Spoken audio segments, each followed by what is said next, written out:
Fit ചെയ്യാതെ പുക പുറത്തേക്ക് വിടുന്നത് രാത്രി കാലങ്ങളിലാണ്.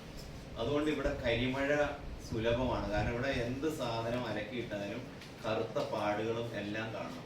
ഇവിടെ ഒരു സ്കൂളുണ്ട്. ആ സ്കൂളിലെ കുട്ടികളോട് ചോദിച്ചാൽ അറിയാം, അവരുടെ ബഹുഭൂരിപക്ഷം വീടുകളിലും നല്ല ശുദ്ധജലം ഇല്ല. എല്ലാവരും ജലം വാങ്ങി കഴിക്കുകയാണ്. ഈ പ്രദേശത്തെ പൊല്യൂഷൻ അതിരൂക്ഷമാണ്. ഇപ്പോൾ രാവിലെ തൊട്ട് വൈകുന്നേരം വരെ ഏത് സമയം വല്ലാത്ത ദുർഗന്ധം വരുന്നുണ്ട്. ഞങ്ങൾ ഈ പ്രശ്നവുമായിട്ട് ബന്ധപ്പെട്ട് പൊല്യൂഷൻ കൺട്രോൾ ബോർഡിലും മുനിസിപ്പാലിറ്റിയുടെ അടുക്കലും എല്ലാം ചെന്ന് പരാതികൾ പറയുകയും എക്സൈസിന്റെ അടുക്കൽ, പോലീസിന്റെ അടുക്കൽ എല്ലാം പരാതികൾ പറഞ്ഞു. അപ്പോൾ പൊതുവെ ഞങ്ങൾക്ക് കിട്ടുന്ന ഒരു പ്രതികരണവും ഞങ്ങൾ മനസ്സിലാക്കുന്നത്, ഈ ഇലക്ഷൻ സമയത്തെല്ലാം എല്ലാ രാഷ്ട്രീയ പാർട്ടികളും, ഏത് പാർട്ടിയാണെന്ന് നമുക്ക് പ്രത്യേകം പറയാനില്ല, എല്ലാ രാഷ്ട്രീയക്കാരും അവരിൽ നിന്ന് പണം സ്വീകരിക്കുന്നുണ്ട്. അപ്പോൾ ഈ കമ്പനിക്കാർ തന്നെ ഞങ്ങളോട് ചിലർ പറഞ്ഞിട്ടുണ്ട്, ഞങ്ങളിങ്ങനെ പാർട്ടികൾക്കൊക്കെ ഇങ്ങനെ പൈസ കൊടുക്കുന്നത്. അങ്ങനെ ഈ രാഷ്ട്രീയക്കാർ ഇവരുമായിട്ട് പുലർത്തുന്ന ഈ ഒരു വൃത്തികെട്ട ബന്ധം കാരണം ഈ ജനം നിസ്സഹായരാവാണ്. ഈ പ്രദേശം മനുഷ്യർ സഹിക്കാൻ നിർബന്ധിക്കപ്പെടുകയാണ്. ഞങ്ങൾക്ക് ക്രിയാത്മകമായിട്ടൊന്നും ചെയ്യാനായിട്ട് പറ്റുന്നില്ല.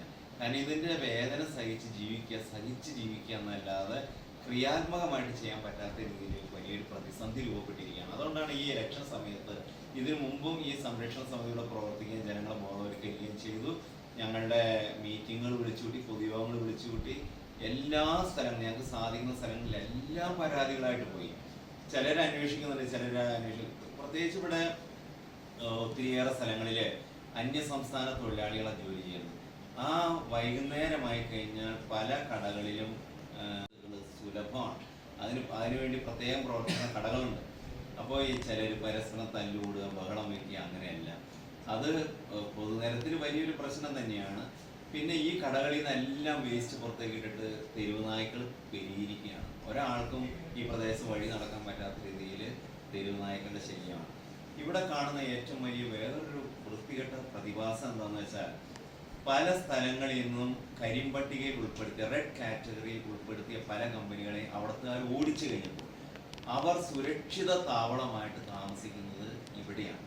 ഇവിടെ പല കമ്പനികൾക്കും ബോർഡില്ല. അതാണ് ഇവിടുത്തെ ജനങ്ങളുടെ ഏറ്റവും വലിയ ആശങ്ക. ഇതിൻ്റെ അകത്ത് എന്താണ് പ്രവർത്തിക്കുന്നത്? പല സ്ഥലത്തും ഗോൾഡ് പ്ലേറ്റ് ചെയ്യുന്ന സ്ഥലങ്ങളാണ്. ചില സ്ഥലത്ത് യൂറിയ സൂക്ഷിച്ചിരിക്കുന്നു, ചില സ്ഥലങ്ങളിൽ നിരവധി റബ്ബർ എന്തൊക്കെ ചെയ്യുന്നു. ഇതിനൊന്നും പലതിനും പേര് വയ്ക്കുന്നില്ല. കാരണം അത് ആരും അറിയാം.